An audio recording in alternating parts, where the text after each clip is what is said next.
The letter in the attic. When Margaret Lane found the letter, she wasn't looking for anything at all.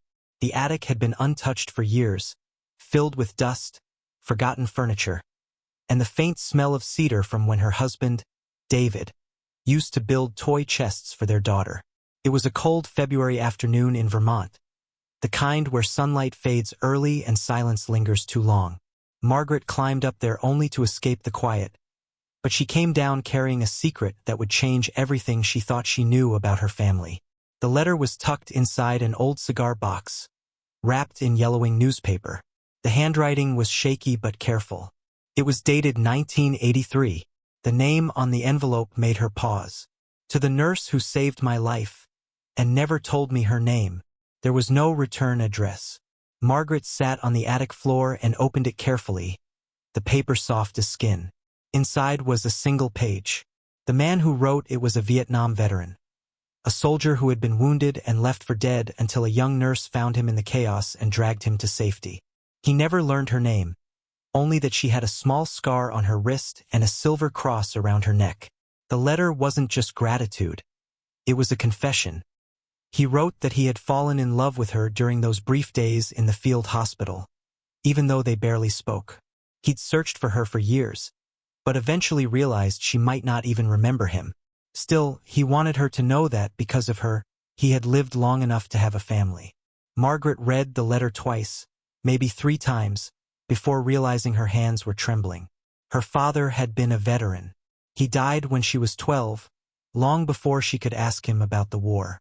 But this letter, the way the man described the nurse's scar, the date, the region, it all matched the story her mother once told her. That she had been stationed at a field hospital in Da Nang, and that she'd once treated a man who never stopped thanking her. Margaret stared at the letter for a long time. The handwriting looked strangely familiar. The signature read Daniel R. Cole, her father's name. The attic felt smaller, the air heavier.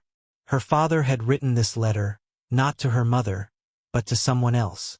For 2 days she didn't tell anyone.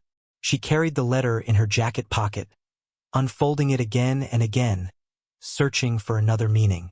Her father had been a kind man, quiet, steady. He built her a treehouse by hand when she was 7. He loved her mother deeply, or so she had always believed. Maybe this was before they met, she thought. Maybe it was nothing. But the date on the letter was May 1983. They had been married for 3 years by then.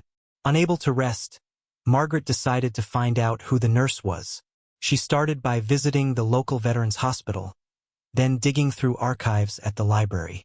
Every clue led nowhere. Records from the field hospitals were incomplete. Most of the nurses had gone on to live quiet lives, changed their names, vanished into small towns.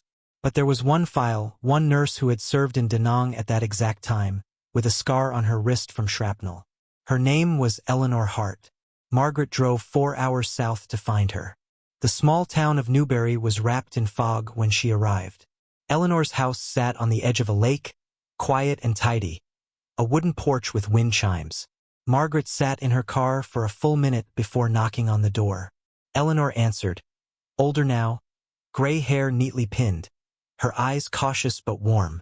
"Can I help you?" she asked. Margaret hesitated.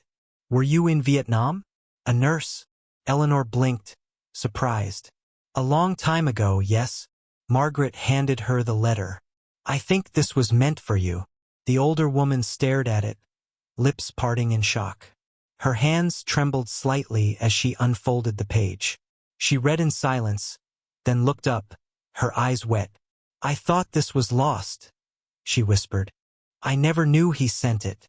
Margaret frowned. "You knew my father?" Eleanor smiled faintly, sadness softening her face.